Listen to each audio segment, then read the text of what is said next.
Hello and welcome to his Destiny's Guide to Pharah in Overwatch. Pharah is an offense hero with high mobility and high damage rockets. Most of you are familiar with Pharah, as she's a very popular pick. Now Pharah has very strong attacks. This is because her rockets individually deal about 120 damage upon a direct hit. Now you're not gonna usually want to hit direct hits. Not just because it's difficult, but also because sometimes you're up against a Genji who's reflecting, and then you really want to be hitting your shots at his feet rather than at him, because he will just reflect his rocket at you. Now getting height advantage as Pharah is highly important, especially when you're aiming for the feet, but also it's easier to get direct hits from above. Sometimes you're gonna have to predict your movement because her projectile speeds aren't that fast. However, it shouldn't be too difficult, hopefully. Now what I see a lot of times is that people predict wrong and they're hitting the rockets somewhere right there. Now you can see that deals a good chunk of damage, but you really want them to hit right at the feet. Now that was a lot more. Finally, a direct hit, 120 HP. A direct hit will not one-shot any hero in Overwatch. However, it will one-shot a couple of heroes, especially if they're it will one-shot a couple of heroes if they've already been hurt.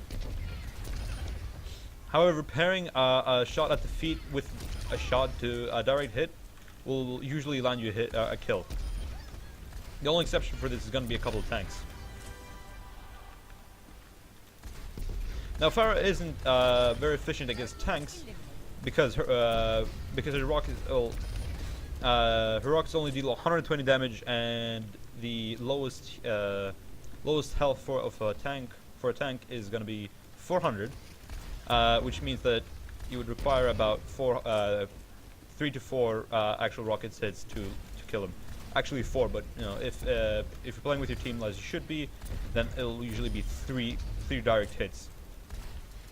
Landing direct hits is a lot easier against the tanks. However, you know, just because you need 3, it's not going to be very good. Also, the tanks usually have a secondary way of preventing damage. So Reinhardt has a shield. You can always get around the shield, but it might be a little bit tricky at times. Zarya has her shields or particle barriers, which is gonna, her own particle barrier is gonna be able to shield for 2 hits or 200 damage. So therefore she would be bumped up to 6 rockets or 5 if you have teammates helping out. Lastly, Roadhog. Now Roadhog doesn't have any extra tankiness except for maybe his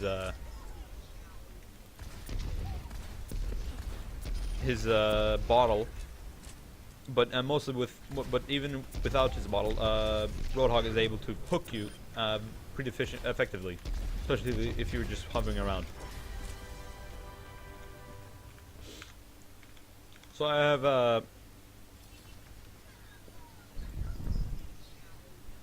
have made this little chart here to show you. So as I was saying, hitting so that the explosive area hurts your enemies is okay, but it's not very effective.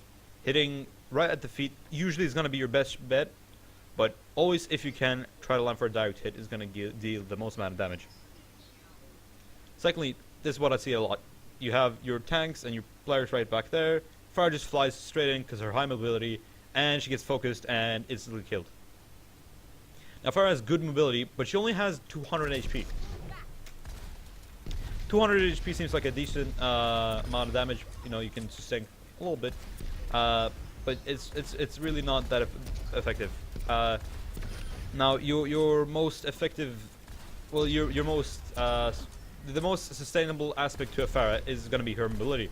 So because she's flying, people like Junkrat really they're not going to hit her, because Junkrat has his projectiles that are effective greatly by gravity, so therefore he's not going to be able to hit her that well, especially if he's below.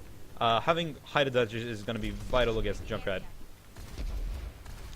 But just because you're up in the air doesn't mean you're not going to be focused. Widowmaker turrets and Soldier 76s are going to be very effective against Pharah, and sometimes when you're playing Pharah and counter picks are picked, you're just going to have to switch out. Might be a little bit painful to have to switch out, but that's how it is. Now, ideally, Pharah should be behind her team and dealing a lot of damage from the sidelines. It's not that she can't really be in the fight. She should just like be able. She needs to be in a position where she can peek in and out of the fight, so that in case she gets bursted by like a Widow or a Soldier with a Helix rocket, that she can jump out of the fight and recover her health. That's pretty much it for this guide. Remember, land your direct hits.